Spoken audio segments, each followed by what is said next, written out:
প্রিয় শিক্ষার্থীবৃন্দ, গতকাল আমরা একটি জারণ বিজারণ বিক্রিয়া করেছিলাম। তো অনেকের প্রশ্ন ছিল, স্যার কীভাবে বুঝবো কোনটি রেডক্স বিক্রিয়া এবং কোনটি রেডক্স বিক্রিয়া নয়। তো আমরা জানি রিডাকশন এবং অক্সিডেশন দুটো মিলে হচ্ছে জারণ বিজারণ, সংক্ষেপে লেখা হয় রিডক্স। তো জারণ বিজারণ বিক্রিয়া কখন হবে? যে বিক্রিয়ায় জারণ মানের পরিবর্তন হয়, অর্থাৎ আমরা যখন বিক্রিয়ক এবং উৎপাদের মধ্যে একই মূল্যে জারণ মানের পরিবর্তন দেখতে পাবো, তখনই বুঝবো এটি হচ্ছে একটি জারণ বিজারণ বিক্রিয়া। যদি আমরা দেখি কোনো মূল্যে জারণ মান পরিবর্তন হয়নি, সেক্ষেত্রে আমরা বুঝবো এটি জারণ বিজারণ বিক্রিয়া নয়। তো এবার আসি আমরা জারণ মান কীভাবে নির্ণয় করতে হয়। যেমন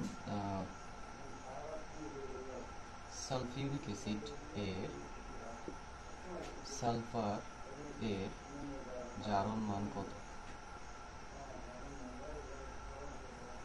মনে রাখতে হবে জারণ মান নির্ণয় করা হয় যোজনী থেকে। একটি যৌগে কোনো মৌলে যেই সংখ্যক ইলেকট্রন যোগান বা শেয়ার করে থাকে, সেটি হচ্ছে তার জারণ মান। তো আমরা জানি সর্বদা হাইড্রোজেন কি +1 অথবা একটি ইলেকট্রন শেয়ার করতে পারে, এবং অক্সিজেন সর্বদা তার দুটি ইলেকট্রনের স্বল্পতা রয়েছে, সে দুটি ইলেকট্রন গ্রহণ করে অথবা শেয়ার করে, এবং সে সর্বদা কি 2- প্রদান করে। যেহেতু আমরা সালফারটা জানি না, সালফারের আমরা জারণ মান x ধরি সালফারের জারণ মান x এবং অক্সিজেনের জারণ মান -2 এবং হচ্ছে হাইড্রোজেনের জারণ মান +1। তো আমরা যদি এখানে এর মানটা সম্পূর্ণ বসিয়ে দিই, তাহলে আমাদের হাইড্রোজেনের জারণ মান কত? +1। হাইড্রোজেনের সংখ্যা হচ্ছে 2টি। আমরা এর পরমাণুর সংখ্যাকে আমরা জারণ মান দিয়ে গুণ করে দিব, প্লাস সালফারের জারণ মান হচ্ছে x, প্লাস সালফার আছে একটি, এই জন্য 1 দিয়ে গুণ করলাম না। এখানে যেহেতু অক্সিজেন হচ্ছে 4টি, অক্সিজেনের জারণ মান হচ্ছে -2 × 4 ইকুয়াল 2 প্লাসে মাইনাসে মাইনাস 4 × 2 = 8। অর্থাৎ আমাদের এই পাশে মান আসছে কত? x - 6। এবার কথা হচ্ছে, এই যে আমরা যে টোটাল যৌগটা দেখছি সালফিউরিক অ্যাসিড, এটি একটি নিষ্ক্রিয় যৌগ, অর্থাৎ এর টোটালি কোনো জারণ মান নেই।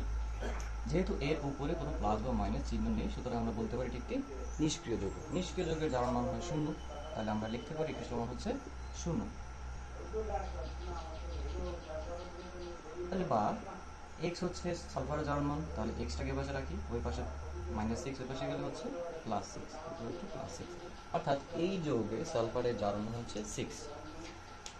এইভাবে আমরা প্রত্যেকের জানা জারণ মান থেকে অজানা জারণ মান নির্ণয় করতে পারি।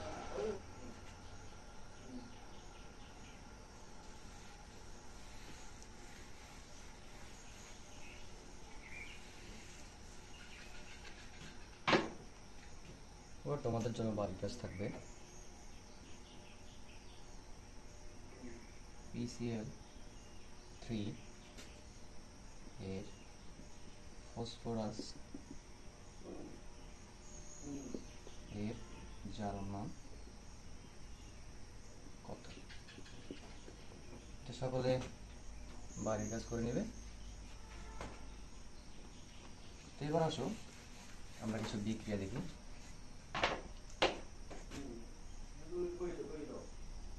সোডিয়াম ক্লোরাইড প্লাস H2O বিক্রিয়া করে হয় sodium hydroxide plus hydrochloric acid.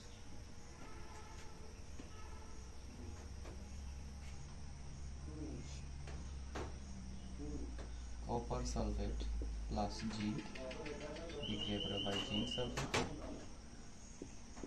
Plus copper.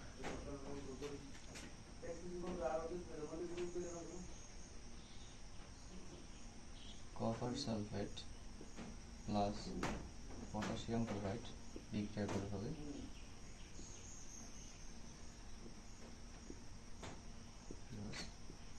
Potassium sulphate.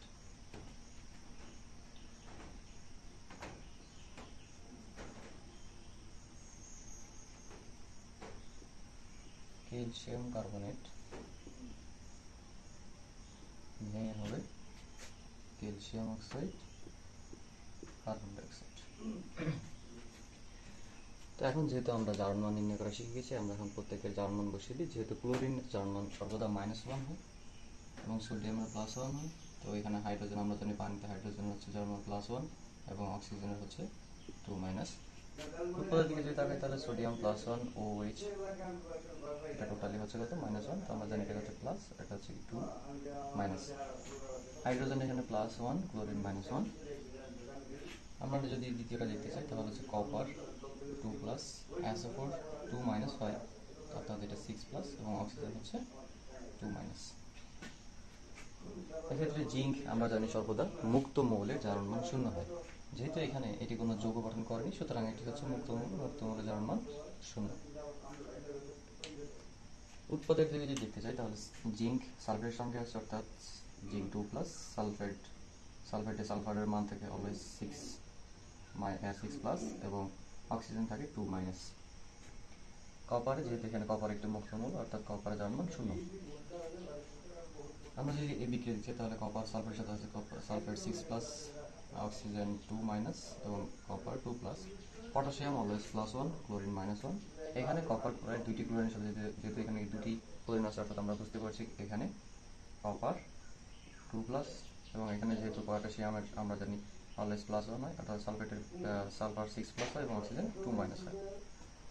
তৃতীয় ক্ষেত্রে ক্যালসিয়াম অলওয়েজ 2+, কার্বন 2+ বা 4+ হতে পারে। এই জন্য আমরা একটু ব্যাখ্যা দেখে নিই। এখানে যেহেতু 3 × 6, 6 আর থেকে 2 চলে গেলে 4, অর্থাৎ এখানে হবে 4+। ক্যালসিয়াম অক্সাইড, ক্যালসিয়ামের এখানে যেহেতু এটি হচ্ছে 2-, এটি হবে 2+। কার্বন ডাইঅক্সাইডের মধ্যে আমরা জানি অক্সিজেন অলওয়েজ 2-, 2 × 4, অর্থাৎ এটি 4+। এখন আমরা দেখি কোনটি রেডক্স বিক্রিয়া এবং কোনটি রেডক্স বিক্রিয়া নয়। আমরা যদি প্রথম বিক্রিয়া দেখতে চাই, বিক্রিয়াকে সোডিয়াম হচ্ছে +1 এবং ক্লোরিন -1। অনুরূপভাবে উৎপাদে সোডিয়াম +1, ক্লোরিন -1। পানিতে হাইড্রোজেন +1 এবং অক্সিজেন 2-। এখানে অক্সিজেন 2-, হাইড্রোজেন প্লাস। দ্বিতীয় বিক্রিয়া যদি দেখতে চাই, অর্থাৎ প্রথম বিক্রিয়ায় বলতে পারি জারণ মানের কোনো পরিবর্তনই হয়নি, সুতরাং এটি রেডক্স বিক্রিয়া নয়। যেহেতু রেডক্স বিক্রিয়া নয়, সুতরাং আমরা এই বিক্রিয়াটি নেওয়ার কোনো প্রয়োজন নেই। আমরা যেহেতু আলোচনা করছি রেডক্স বিক্রিয়া নিয়ে, আমরা অবশ্যই রেডক্স বিক্রিয়া যেগুলো সেগুলো নিয়ে কাজ করব। দ্বিতীয় ক্ষেত্রে দেখতে চাই, এখানে কপার 2+ এবং উৎপাদে কপার 0, অর্থাৎ এখানে জারণ মানের একটি পরিবর্তন হয়েছে, কপার 2+ হতে কপার 0। দ্বিতীয় সালফার 6+, অক্সিজেন 2-, অক্সিজেন 2-। এখানে জিঙ্ক 0, এখানে হচ্ছে জিঙ্ক 2+, অর্থাৎ এখানে আরও একটি পরিবর্তন হয়েছে, অর্থাৎ জিঙ্ক 0 হতে জিঙ্ক 2+। অর্থাৎ আমরা দেখতে পাচ্ছি এখানে দুটি মৌলের জারণ মান পরিবর্তন হয়েছে, অর্থাৎ এটি একটি রেডক্স বিক্রিয়া। এরপরের বিক্রিয়াগুলো দেখি। এখানে হচ্ছে কপার 2+, উৎপাদে copper 2+, sulphur 6+, oxygen 2-, oxygen 2-। Potassium plus, chlorine -, অর্থাৎ এটিও কোনো রেডক্স বিক্রিয়া নয়, যেহেতু জারণ মান পরিবর্তন হচ্ছে না। চতুর্থ বিক্রিয়াটি জারণ বিজারণ বিক্রিয়া বা রেডক্স বিক্রিয়া, এটা একটু আপনারা সকলে বলবেন। তাহলে আমরা বুঝতে পারলাম যে এই বিক্রিয়া হচ্ছে আমাদের রেডক্স বিক্রিয়া। তো আমরা এখন আসি রেডক্স বিক্রিয়াটা কীভাবে নির্ণয় করব। রেডক্স বিক্রিয়ার মধ্যে জারণ এবং বিজারণ যুগপৎ ঘটে, অর্থাৎ একই সাথে ঘটে। রিডাকশন অর্থ হচ্ছে জারণ, জারণ কখন হবে এবং বিজারণ কখন হবে। যেহেতু তারা যুগপৎ ঘটে, এই জন্য এদেরকে জারণ অর্ধ বিক্রিয়া বলা হয় এবং বিজারণ অর্ধ বিক্রিয়া। যুগপৎ অর্থাৎ একই সাথে, অর্থাৎ যখন জারণ স্টার্ট হবে তখন বিজারণ স্টার্ট হয়, এই জন্য এদেরকে অর্ধ বিক্রিয়া হিসেবে লেখা হয়। তো জারণ অর্থাৎ হচ্ছে ছাড়ন। জারণ অর্থ ছাড়ন, অর্থাৎ যে ইলেকট্রন ত্যাগ করে। এখন আমরা যদি দেখতে চাই, আমরা জানি যে ইলেকট্রন ত্যাগ করলে প্লাসের দিকে যায়। আমরা একটি ছোট একটি সংখ্যা রেখার মাধ্যমে এটা প্রকাশ করার চেষ্টা করব। মাঝখানে 0, 1, 2, 3, 4, এখানে -1, -2, -3, এভাবে যাবে, এদিকে প্লাস এদিকে মাইনাস। তো অলওয়েজ মনে রাখতে হবে, যদি এই দিক থেকে এই দিকে যায় তবে হচ্ছে জারণ, এবং আমরা যদি পিছন দিকে আসে তবে এটা হচ্ছে বিজারণ।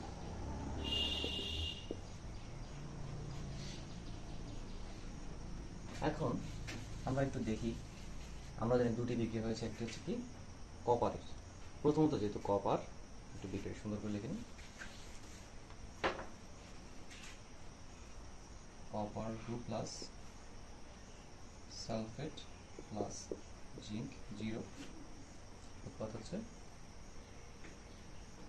Zinc 2 plus sulphate plus copper 0। তো শিক্ষার্থীরা এখন আমরা দেখি কপারের বেলায়, কপার ছিল 2 প্লাস, তাহলে আমরা 2 প্লাসের এখানে দাগা নিতে পারি, এবং কপার কোথায় গেছে 0-তে, অর্থাৎ 2 থেকে 0-তে আসছে। আমরা জানি পিছন দিকে আসলে হচ্ছে কি বিজারণ, তার মানে কি কপার বিজারণ বিক্রিয়া দিচ্ছে। সুতরাং লিখতে পারি বিজারণ অর্ধ বিক্রিয়া দিচ্ছে কি কপার। কপার কি করছে, আর বিজারণ মানে গ্রহণ করা, অর্থাৎ কপার ইলেকট্রন গ্রহণ করছে। কয়টি ইলেকট্রন গ্রহণ করছে সে? একটি ধাপ পিছনে আসলে বা একটি ধাপ সামনে গেলে একটি করে ইলেকট্রনের আদান প্রদান হয়। যেহেতু সে একটি ধাপ পিছনে আসছে, অর্থাৎ সে একটি করে ইলেকট্রন গ্রহণ করছে। এখন দেখি সে কয়টি ধাপ পিছনে এসে, একটি, দুইটি, অর্থাৎ সে 2টি ইলেকট্রন গ্রহণ করছে। তাহলে আমরা লিখতে পারি কপার 2 প্লাস 2টি ইলেকট্রন গ্রহণ করে কপার 0 হয়েছে। এবার আসুন দ্বিতীয় ক্ষেত্রে জিঙ্ক। জিঙ্ক ছিল 0, অর্থাৎ জিঙ্ক ছিল এখানে 0, জিঙ্ক হয়েছে 2 প্লাস, অর্থাৎ জিঙ্ক 2 প্লাস অর্থাৎ 2-এর ঘর। এখন আমরা জানি বাম সাইড থেকে ডান সাইডে গেলে এটা হচ্ছে জারণ বিক্রিয়া। সুতরাং জারণ বিক্রিয়া দিচ্ছে জিঙ্ক। এবার জিঙ্ক ছিল 0, কয়টি ইলেকট্রন সে ছেড়েছে? একটি, দুইটি, যেহেতু 2 ধাপ সামনে গিয়েছে, সুতরাং 2টি ইলেকট্রন সে ত্যাগ করেছে, হয়েছে zinc 2 plus plus 2 electron minus. তো আমাদের জারণ বিজারণ বিক্রিয়াটি কি আসলো?